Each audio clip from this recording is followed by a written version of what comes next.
नमस्कार, मी राहुल कुलकर्णी, एनडीटीव्ही मराठीमध्ये तुमचं स्वागत आहे. वकील साहेब, मराठीत बोलायचं? हो, मराठीत चालेल. मी ॲडव्होकेट HD सय्यद. सय्यद साहेब, आज काय झालं कोर्टात आणि आता काय होणार? नाही, आता हायकोर्टात दुपारपर्यंत जी ऑर्डर झाली तर त्याच्यानंतर हायकोर्टाने आता तिला बेल ऑर्डर करणार आहेत आणि ते कन्फर्मेशन मेल थ्रू जेलला येणार. ओके. पण तिला इथं रिलीज होणार. हे आजच हो, सगळी आजच प्रक्रिया? आजच आजच ओके. हो. त्याला काय श्युअरिटी द्यायला सांगितली कोर्टाने? नाही, काही नाही सांगितलं. Plain? प्लेन प्लेन मग तुमच्या एवढ्या वर्षाच्या कारकिर्दीमध्ये नाही, फर्स्ट आणि landmark judgment Correct. Is the best judgment of Ever. High court.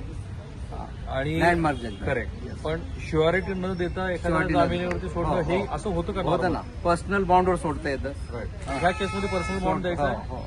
आता ते अजून कन्फर्मेशन माहिती. तिथून नाहीये, ओके. ऑर्डर नाही. हा. आता जेव्हा वकील साहेब आपण लँडमार्क जजमेंट म्हणतो तेव्हा काय काय झालं कोर्टामध्ये मला सांगा. का म्हणायचं याला लँडमार्क जजमेंट? आणि कोर्टाने कसं एखादी पोस्ट हे केली आणि ती 2 तासात डिलीट केली, त्याच्यानंतर तिच्यावर त्या ज्या प्रॉसिक्युशन केलं तिच्यावरती, दॅट इज द बोगस. ते 19 वर्षाची आहे आणि 19 वर्षाची आणि तिच्या विरुद्ध काही गुन्हे वगैरे नाहीत. असं असताना पोलिसांनी किंवा जे काही इन्स्टिट्यूट आहे त्यांच्या मार्फत तिला सिंहगड इन्स्टिट्यूट रिस्ट्रिकेट करण्यात आलं विदाऊट शो कॉज नोटीस. ते पण म्हटलं हायकोर्टाने त्याच्यामध्ये. तर ते सगळे जे इन्स्टिट्यूटचे लोक पोलीस अधिकारी तिथं हजर होते, त्यांना हायकोर्टाने सगळे जाब विचारले आणि त्याच्यानंतर आता बेल ऑर्डरसाठी ऍप्लिकेशन द्यायला लावलं, मूव्ह करायला लावलं. तर आता ती 3 महत्वाचे मुद्दे आहेत वकील साहेब. एक आहे रेस्ट्रिकेट क्लास, रेस्ट्रिकेट त्याच्याबद्दल विदाऊट शो कॉज नोटीस. काय झालं नेमकं? नाही, कोर्टाने काय म्हटलं? तिच्या विरुद्ध ऑफेन्स रजिस्टर झाल्यानंतर तिला ताबडतोब रिस्ट्रिक्ट करण्यात आलं. तर असं व्हायला नाही पाहिजे. ती क्रिमिनल नाहीये. 19 वर्षाच्या मुलीला तुम्ही क्रिमिनल बनवू इच्छिता का, असं हायकोर्टाने प्रश्न टाकलाय इन्स्टिट्यूटला आणि पोलिसांना. करेक्ट. हो. दुसरा एक मुद्दा आला ते म्हणजे ज्या वेळेला गव्हर्नमेंटच्या फीडरनी असं म्हटलं की हे राष्ट्रीय सुरक्षेशी संबंधित आहे, तर कोर्ट असं म्हणाल की ह्याच्यात कसली देशभक्ती आहे? नाही, तो काय मुद्दा होता? तसं काही नाही म्हटलं हायकोर्टाने.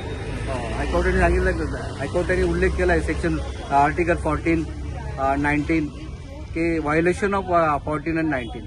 Freedom of प्रत्येकाला expression. प्रत्येकाला फ्रीडम आहे स्पीच करण्याचा, लिबर्टी ऑफ राईट ज्याला म्हणतात, त्याचं व्हायोलेशन होतं असं कोर्टाने ऑर्डरमध्ये म्हटलं. अजून एक महत्वाची ऑर्डर दिली कोर्टाने की अशा एखाद्या विद्यार्थ्याच्या विरोधामध्ये अशी कारवाई करून त्याला तुम्ही रॅडिकलाइज Yes. ते नेमकं तर काय ते होतं ते कोर्टात? कसं रिफॉर्मेटिव्ह पाहिजे. तर ते त्यांना समजा एखाद्याने चूक केली तर तिला डायरेक्ट ऑफेन्स रजिस्टर नाही व्हायला पाहिजे. असं माझं पण, मी सिनियर लॉयर आहे, 39 वर्षाची प्रॅक्टिस आहे माझी. तर असं पहिल्यांदा घडलं. पण तिथे जो शब्द वापरला कोर्टाने, भले ती ओरल ऑर्डर आहे, ओव्हरऑल ऑर्डर आहे. पण त्याच्यामध्ये रॅडिकलायझेशन हा जो शब्द वापरला तो काय आहे, कसल्या संदर्भात आला तो? नाही, हे जे ऑफेन्स रजिस्टर केला तिच्या विरुद्ध, तसं नाही व्हायला पाहिजे. राईट. तुम्ही तिला असं हायकोर्टाने प्रश्न टाकलाय त्यांना की तुम्ही 19 वर्षाच्या मुलीला क्रिमिनल बनवू इच्छिता का, असं हायकोर्टाने हे केलंय, त्यांना जाब विचारलाय.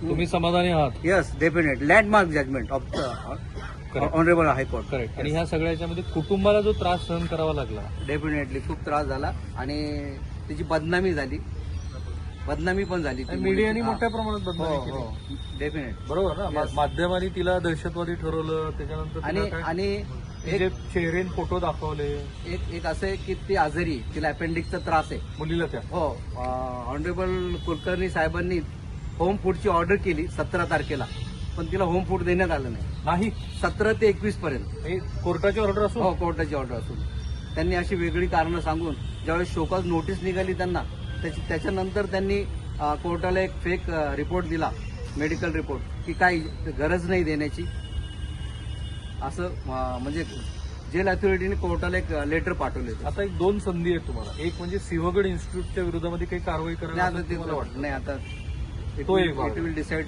Okay, fine. पण ज्या संस्था होत्या म्हणजे पोलीस संस्था आहे याच्यामध्ये आणि जेल अथॉरिटी पण आहे, ह्यापैकी कोणाच्या आता नाही, विरोधात? अजून तर आता हे झाल्यानंतर आम्ही बसू, डिसाईड करू.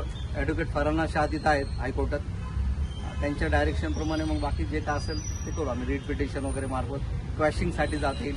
FIR FIR कारण त्यात क्रिमिनल प्रोसिडिंग होणारच आहे. हो, बरोबर ना? Yes. कोर्टाने असं म्हटलं की क्रिमिनल प्रोसिडिंग होणार हो, आहे. हो. मधल्या काळामधल्या ह्या गोष्टी योग्य नाही. आणखी एक शेवटचा मुद्दा, हम्म. तिचे 2 पेपर राहिलेले. ते कोर्टाने सांगितलं तिला सेपरेट ते जे पेपर्स राहिलेत तर एक्झाम देण्याची संधी द्यावी. आणि 3 पेपर तर ती देऊ शकणार. हो.